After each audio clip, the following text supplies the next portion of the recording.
Yeah, hello everyone. I hope you can hear me also in the back. I'm very happy that I can be here today to talk to you about FIDO2's role in stopping phishing attacks. And it's really great that there's so many people here on a Saturday morning. Thank you all for joining me for this talk. So just a short, quick intro about myself. As mentioned, my name is Yves, and I've been studying at ETH here previously. I finished in 2019. And as mentioned, now I work at Compass Security as a penetration tester, meaning in my day-to-day job, I hack other companies, and they pay me to do this legally so that I find the weaknesses and tell them before anyone with malicious intentions finds them. And as part of that, we also conduct phishing experiments, and there I see some challenges that can happen with phishing, and I'm going to talk to you about this today. In my spare time, I'm also a huge security nerd, so I play those capture the flag competitions. Those are security challenges organized on weekends, usually by companies and universities, so that's where you find me on the weekend usually. Cool. With that being said, let's dive right into the talk. I'm sure you've seen news like this. They've gotten more and more common like the last few years, especially. Pretty much phishing is everywhere, and it's not just you and me and individuals that are targeted, but also like huge companies. For example, Uber had just a huge phishing campaign launched against them, and many more. And depending kind of what sources you look up, there's like around 1.5 million phishing websites created each month, so like a huge volume. And what's kind of interesting is that most of those phishing campaigns, they only stay active for like 4 hours, 8 hours, like a really short time. And that has kind of two reasons. One is, after a short while, usually like your internet service providers might notice that there's something fishy going on, so they shut down the website. But on the other hand, also, you get most of the clicks from user within the first hour. And that's also what we realize when you do a phishing campaign, that usually in the beginning users like to click on it, and then probably someone notices it and tells it to all their coworkers. So it doesn't really matter to the attackers that their campaigns are only online for a few hours. They just tear down their website and start a new campaign. Why is phishing even done? Well, what are the alternatives, right? If you want to compromise a company, you can try to attack their web servers or their outer perimeter. But today, usually that's pretty well secured. It's pretty hard to just get in, or pretty expensive in money or time. On the other hand, phishing is super simple, right? All your employees, they have access to the internet through their browser. They have to receive email. So they're like prime targets. And there's so many of them, someone inadvertently will click on some phishing link. So that's why this is a huge problem, and we need to find some kind of solution to this. So what do companies do to combat phishing? Well, user awareness trainings is probably the first thing that comes into mind, and that's being done quite a lot. But there's a few problems with this. So it's pretty expensive. So you need to build your awareness program, and then all of your employees need to take like an hour out of their workday to attend this training. And the biggest downfall, maybe it helps today, right? They do the training, they don't click on the link today, but I'm sure tomorrow or in a week or in a few months, they happily click on any links that promises them to win an iPhone or anything like that. So they're definitely good, but they don't solve the problem.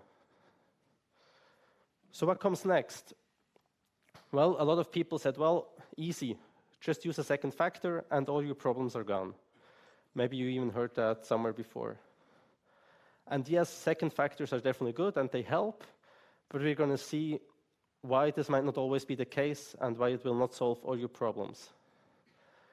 So what we want kind of computer scientists, ideally, we want a technical solution that just prevents phishing. We don't want to rely on users to be correct 100% of the time.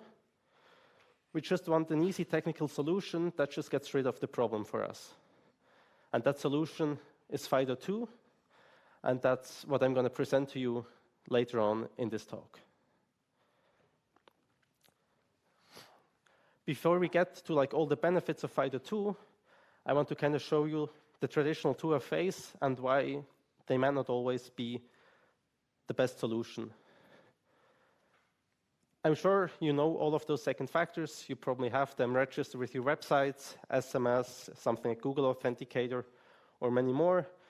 Those are the ones that are everywhere. They're easy to set up. But as I hinted already a few times, most second factors, they do not protect you against active attackers trying to phish you. Why is that? I think it's easiest if you look at two examples, and then it should be pretty obvious.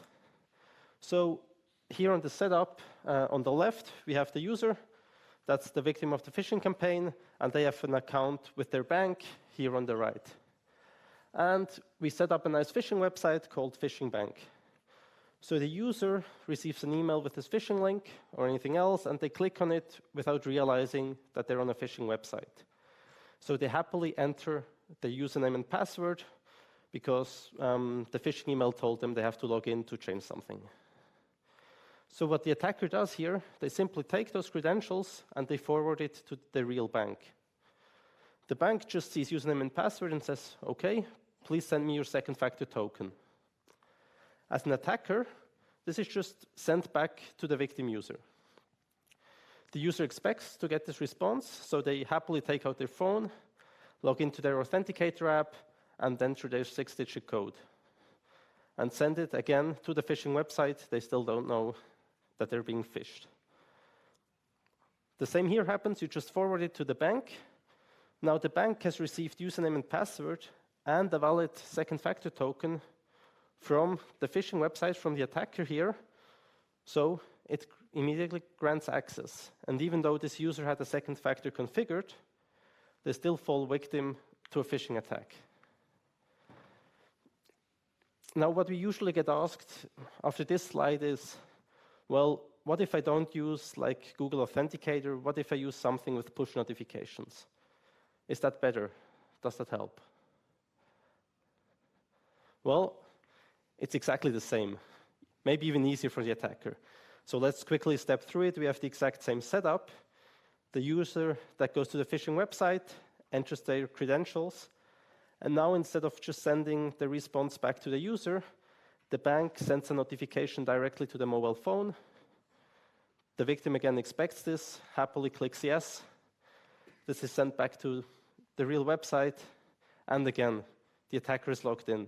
So it might be even easier for an attacker to conduct phishing this way. Now, how difficult is it to set up something like this? Well, it's really easy. And I'm going to show it to you in a demo in a few seconds. So there's this tool called Evil Jinx. You can download it from GitHub. It's free, open source. And it does all of this for you. So it's a man-in-the-middle proxy that just forwards the requests back and forth. Quick side note here, we don't break any TLS, we don't break any cryptography. We just have two different TLS connections, one from the victim to the phishing website, and one from the attacker server, the phishing website, to your real target. And I'm going to show this demo in a second against GitHub. And I set up a phishing website on cyberstorm.compassdemo.com. Obviously, if I were a malicious actor, I would probably register something like this. But as I don't want to get into legal troubles with GitHub, I set it up on a demo website. So yeah, let's have a look how an attack like this works and how easy it is to do something like this. So if you download Evil Jinx, great. Let me quickly duplicate my display. If you download Evil Jinx from GitHub, you just start it. You have to enter a domain name you want to use, and then it's pretty much set up. And you have like a list of predefined fishlets that are already configured, because you have to kind of tell it, where can I extract username and password? Where can I extract the credentials in the end? But it's pretty simple, even if you want to create your own. But the GitHub one is always a nice one to show. So I've enabled this, and I've configured my phishing website for it. Super simple. Just follow the instructions online. Don't do it illegally. Now, if we've set this up, we can create a so-called lure, and lures are just phishing URLs. So I can create a phishing URL and send that to my victim, as easy as that. And I'm going to play the victim now. Let's just imagine that I received this phishing link, and I'm going to switch to my blue victim browser. And as you can see, it's perfectly the website from GitHub, because it just forwards back and forth the requests to GitHub. So if I don't pay attention what's up here, or if I have a really good phishing domain, it's really hard to spot. So now I'm just going to log in here. Let me quickly. You're going to see the credentials anyway, because that's part of the tool. So as you see, I'm being prompted for a second factor, so I'm going to look it up on my authenticator app.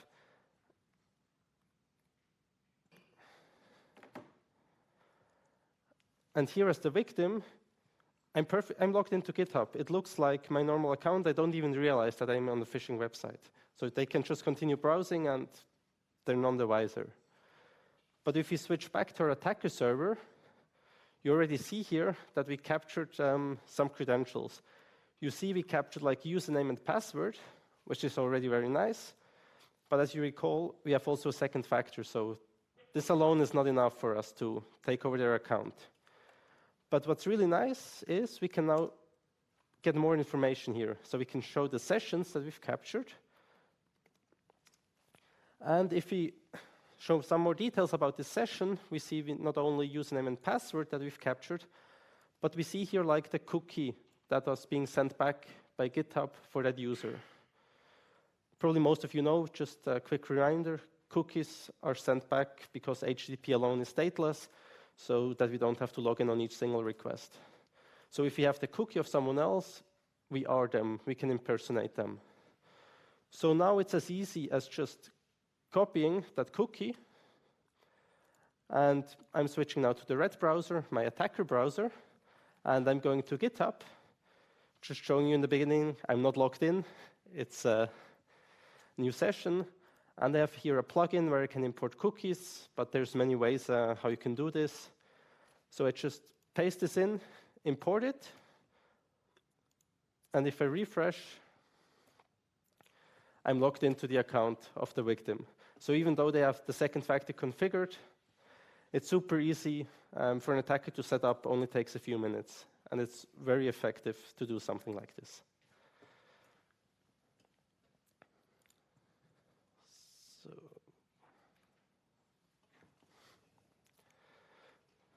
So yeah, what have you seen so far? Well, phishing is a problem, and the solutions we have at the moment, they don't really help that much.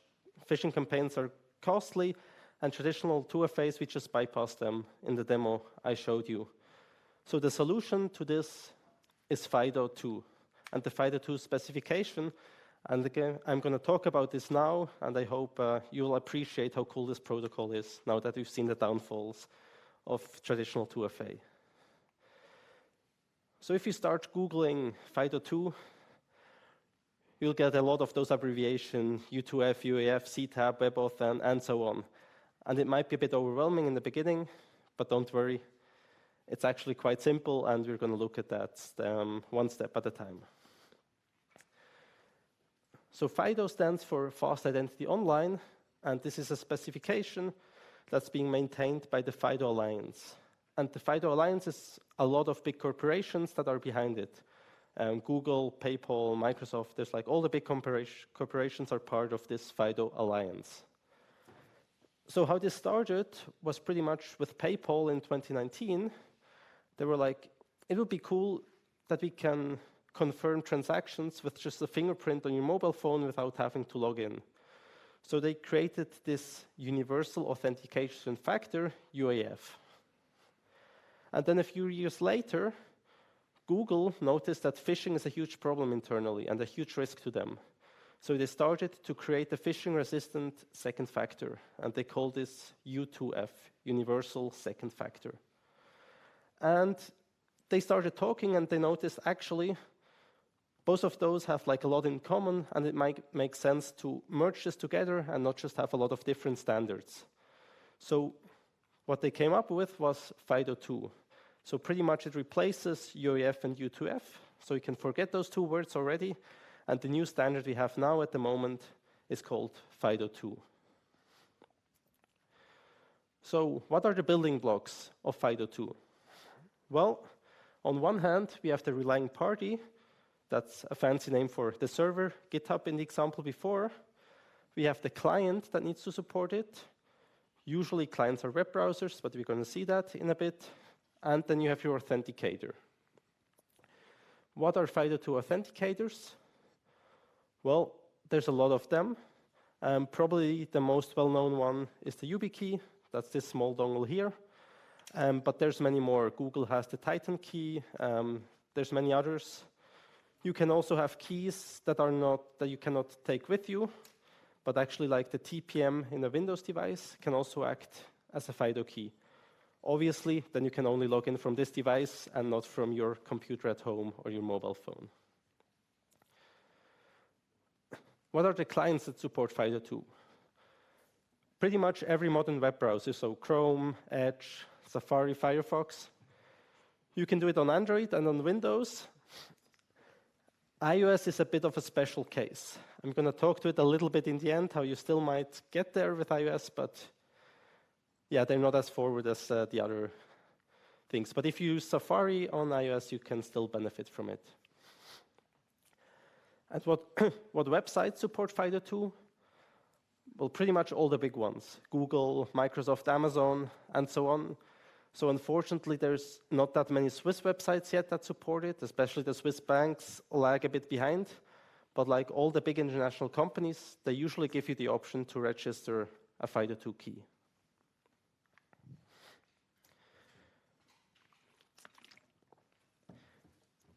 So how does this work usually? Well, the simplest case is you're on your laptop in your browser, you log into a website that supports it, and you enter your dongle, sorry about that, simply via USB. That's the easiest way. But you're not always on your laptop, right? Sometimes you're on your mobile phone.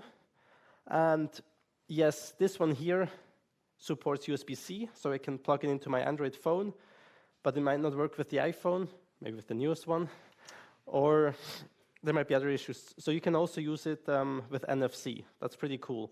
So you can have the same benefits on your mobile phone.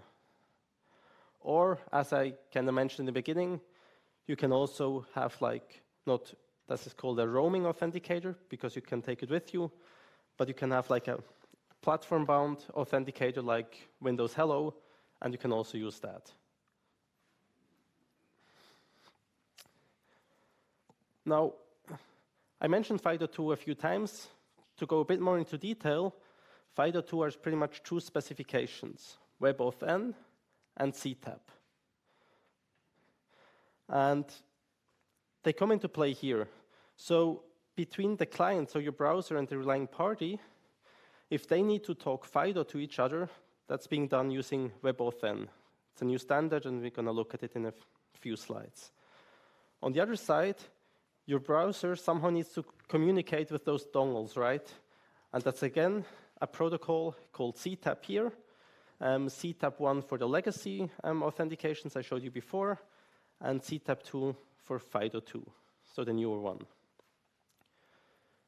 CTAP stands for Client to Authenticated Protocol, so pretty straightforward. And as I've mentioned before, there's different ways how the client can communicate with the authenticator using CTAP. You can use USB, NFC, but it also works with Bluetooth Low Energy. So those are pretty much the three options you have for the client to communicate with the authenticator. I'm pretty sure none of you will ever have to do anything with CTAP, even if you work at a company, unless you develop your own stick or your own browser. Maybe you'll do that, but probably not.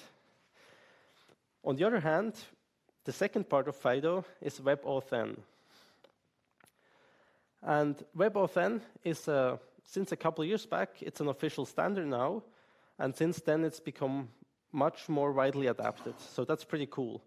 And this is just a JavaScript API that runs in your browser that tells your browser how to communicate with the server for FIDO2. So it tells it how can I register a new key, how can I authenticate with a key, and all the messages that have to be sent back and forth. It sounds pretty easy if I explain it like that. If you go into the specifications, you go crazy. Like there's like 27 small sub-steps for every step. It's quite big, but still nevertheless pretty cool that this works. So now that we have like all the theory, let's look why this actually protects us from phishing, because I still haven't answered that question. So basically, FIDO is a challenge response protocol. So just a quick recap. On the authenticator, we have a public and a secret key, and we put the public key to the website where we register it. So it could be GitHub in this case. Now, if we want to authenticate, the server generates a challenge that's sent to the client, that's sent to the authenticator. The authenticator looks up the secret key, signs this challenge, and sends this signed challenge back to the server, where the server looks up the public key and tries to verify that signature. And maybe if it matches, all is good.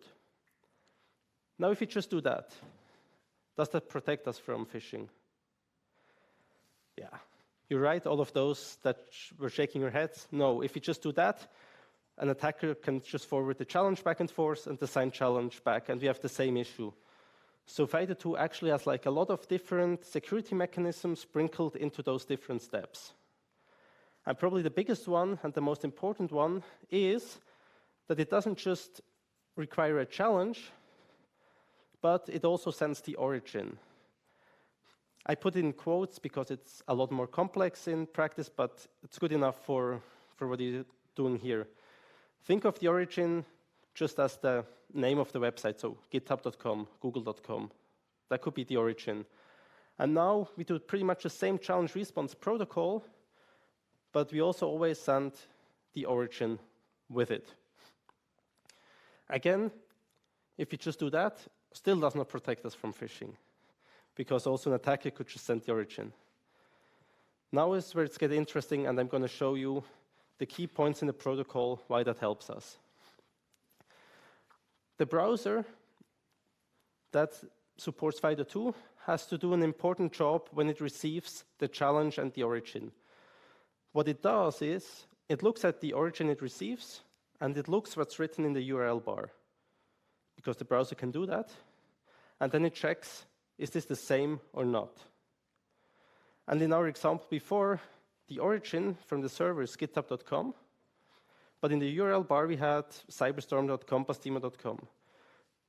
They don't match. The browser notices this and aborts the protocol here, and we cannot log in. And that's really cool because the browser, even if we have like a really good phishing domain with some capital L instead of an I or something like that, the browser recognizes this. So it's way better than us humans trying to detect phishing happening. So this is like the first step that FIDO implements to prevent phishing. Now we could think, well, what if the attacker says, well, I'm sitting in the middle, I can modify stuff that's being sent. Let's just say my origin is cyberstorm.com, pastimo.com. So I bypass this check, all should be good, right? Actually, no. Because yes, that challenge with the origin would be forwarded to your authenticator, but here you try to look up the private key, the secret key for that origin. And we never registered for the phishing domain, so obviously there's no private key for that phishing domain, and again, an attacker will not succeed in taking over your account. Now we can go like to the extreme and think, well, what if Google becomes malicious and Google says, well, let's try to phish some GitHub users, let's get some GitHub credentials. So I do man in the middle, I set up evil chinks on Google. I set the origin to google.com. is being sent to the authenticator of the user, and let's assume they have set up their key with GitHub and with Google. That sounds reasonable. So the key actually finds a private key for google.com and signs the challenge with this private key and sends it back to the server. But remember, the server takes the public key that's been registered and tries to verify that signed challenge. And I'm no crypto expert, but if you take the public key for github.com and try to verify something that's been signed with the secret key from Google, obviously you cannot verify that. So here the server will notice that someone tampered with something and will not log in the user. So there's like all those small security checks sprinkled in all those steps, and those help us that phishing is not possible anymore. I think that's really cool. So what is the future? What are the next steps? Well, what's really nice with FIDO2, now I just talked it as a second factor as you had before, but you can also do passwordless login. So instead of having to enter username and password first, you can pretty much just plug in the key and you send your user identity with the signed challenge back to the server, and the server can identify you simply with the key that you registered initially. So you don't have to store passwords, usernames, you just plug in the key, confirm it, and you're logged in. And I think this is really nice, and some websites are going that direction now, slowly, more and more, and I think this is a very good development. If you ever want to play around with this, there's this website, webauthn.io, that has a really cool demo for passwordless login. And what's really new is passkeys. Maybe some of you heard it. There's been like article even in the Swiss news lately. And if you have a Google account, I think since like 7 or 10 days ago, they use passkeys as their default second factor. What are passkeys? Well, it's just instead of a password, you have a passkey. And passkey is just pretty much a marketing name for FIDO2, because passkey is just easier for people to imagine what it is compared to something like FIDO2. The big benefit of passkeys is that you can back them up. So if you have like this key here and you lose it, kind of sucks for you because you might not be able to access your accounts anymore. But passkeys, they're supported by all your modern mobile devices, so your Android, your iPhone, and they're being backed up by your Google account or by your Apple account. So even if you lose your phone, you just get a new one and you have your passkeys again. So they are a little less secure than purely hardware-based keys because the private key can be exported, but it's super convenient for most of the people that they don't have to buy a separate hardware device, carry that with them all the time, but that they can just use their phone that they have with them anyway, and they can benefit from all the phishing resistance that FIDO2 offers with their phone.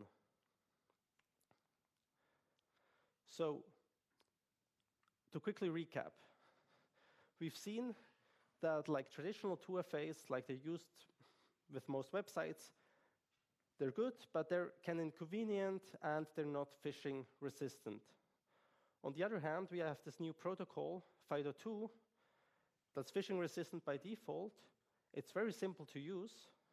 Even for someone like my parents, they could plug in a stick and click on it.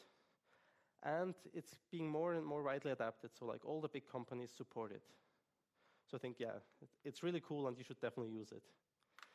Yeah, thank you all for listening, and I'm happy to answer any questions you might have.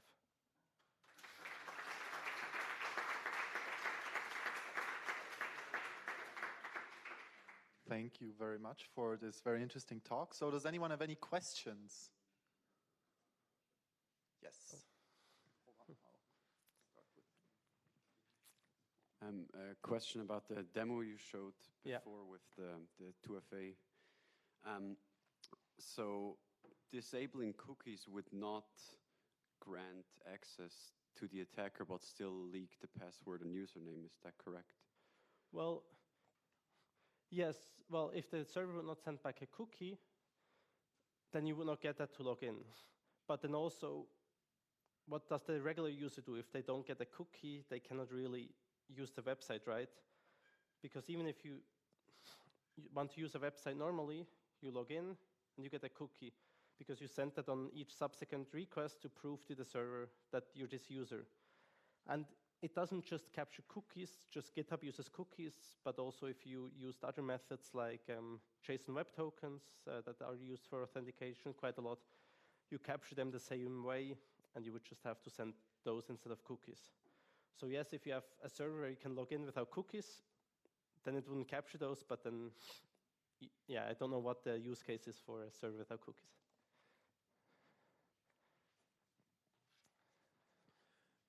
I wanted to ask if there is anything regarding key sharing in the specification.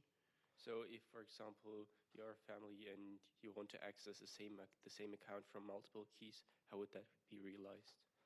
Yes, so the idea is behind the hardware-bound keys is that you never extract the private key, so key sharing is not really part of the specification. There's a few things you can do. So for example, with passkeys, you could in theory have like a shared account where keys are synchronized over that. That's one way. If you want to stick purely with a hardware-based or those tokens here, you could just add multiple tokens to an account. So you can usually not just register one, but obviously it's not super convenient that then you would have for each family member, you would have to register a separate key, and they could use that to authenticate. I have a question regarding origins part of the protocol. So this is the same origin the browsers establishes, right? Like in the header.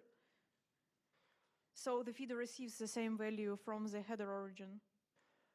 It receives the origin that's sent by the server.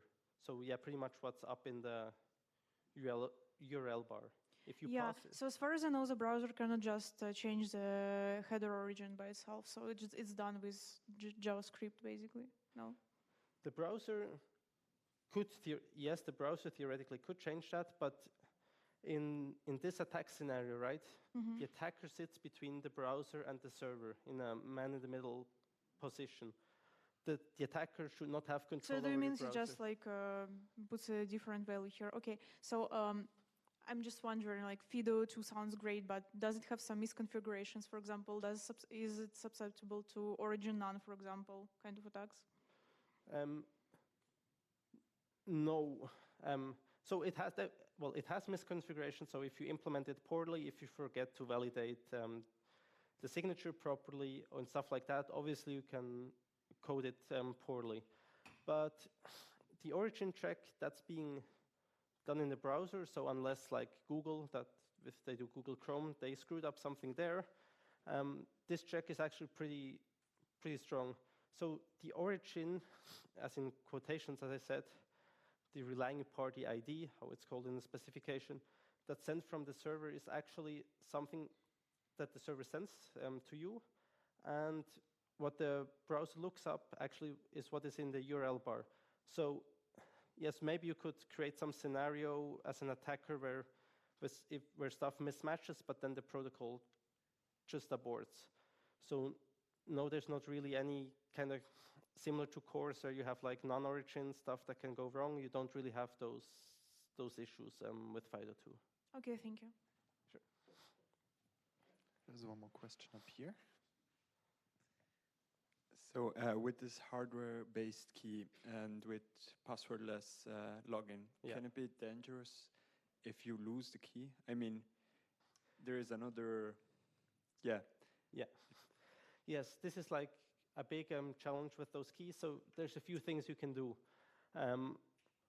You can add just 2 keys always and keep one in a secure place. That's one possibility. Now, what you usually have with most websites is that you need to have some fallback second factor. So you still need to have your authenticator, for example. And this has kind of 2 challenges. So obviously, if you lose your key, you log in with your other second factor that you've registered.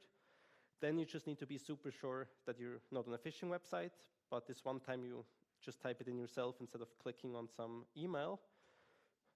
The other challenge that comes with if you have a backup second factor is that an attacker could obviously just add some code that redirects you to the backup factor. And if you don't realize that I should only ever use my FIDO token as second authenticated factor, and you enter suddenly your 6-digit one-time pad again, then you're obviously falling victim to the same attack we saw in the beginning. But usually, what's enforced even by the website is that you have 2 second factors registered in case you lose your hardware token. But potentially, if you steal the key from someone else, and you could simply go, I don't know, to Google and you're impersonating him. So it could be more likely that person try to steal these keys. Yes, it could happen that if you steal a hardware token and you use passwordless directly, that you could impersonate that person. Yes, this is a new kind of attack threat. The big difference, I would say, is that with phishing, you can just target hundreds and thousands at one time. And here you actually have to physically attack this person. But yes, obviously, you should take good care of your hardware tokens. So we have time for 2 short questions. So Otherwise, I'm around afterwards. If I have all my passwords saved in a password manager that only lets me input the passwords if the URL matches, wouldn't that be like more secure because it eliminates the threat of having your key stolen? Or would there be other problems with that? There's like different attack models. So you're more susceptible if you're on a website. Usually if an attacker can execute some code in the browser, they might be able to access your password manager then. So there's just a different attack model. So against phishing, this is also pretty strong if the password manager actually performs this functionality. It just can run into different problems. It depends a bit what your attacker model is in this case. But probably having something like this together with something like a second factor FIDO token would be very strong.